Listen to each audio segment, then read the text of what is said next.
ऊंट और गीदड़ की कहानी। बहुत पुरानी बात है। एक जंगल में दो पक्के दोस्त रहते थे। एक था गीदड़ और दूसरा था ऊंट। गीदड़ काफी चालाक था और ऊंट सीधा सा। ये दोनों दोस्त घंटों नदी के पास बैठकर अपना सुख दुख बांटते थे। दिन गुजरते गए और उनकी दोस्ती गहरी होती गई। एक दिन किसी ने गीदड़ को बताया कि पास के खेत में पके हुए तरबूज हैं। ये सुनते ही गीदड़ का मन ललचा गया, लेकिन वो खेत नदी पार था। अब नदी को पार करके खेत तक पहुंचना उसके लिए मुश्किल था। इसलिए वो नदी पार करने की तरकीब सोचने लगा।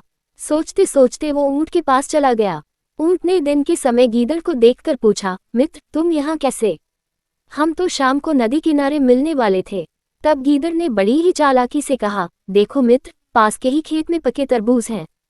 मैंने सुना है तरबूज बहुत मीठे हैं, तुम उन्हें खाकर खुश हो जाओगे, इसलिए तुम्हें बताने चला आया।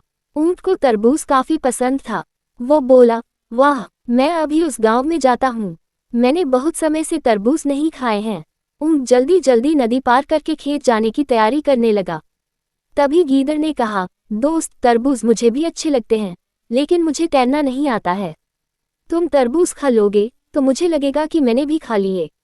तभी ऊंट बोला, तुम चिंता मत करो, मैं तुम्हें अपनी पीठ पर बैठाकर नदी पार करवाऊंगा, फिर साथ में मिलकर तरबूज खाएंगे। ऊंट ने जैसा कहा था वैसा ही किया।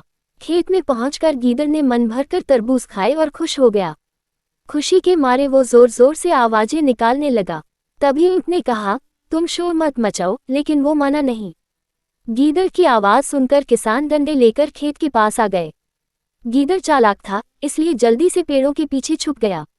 ऊंट का शरीर बड़ा था, इसलिए वो छुप नहीं पाया। किसानों ने गुस्से के मारे उसे बहुत मारा।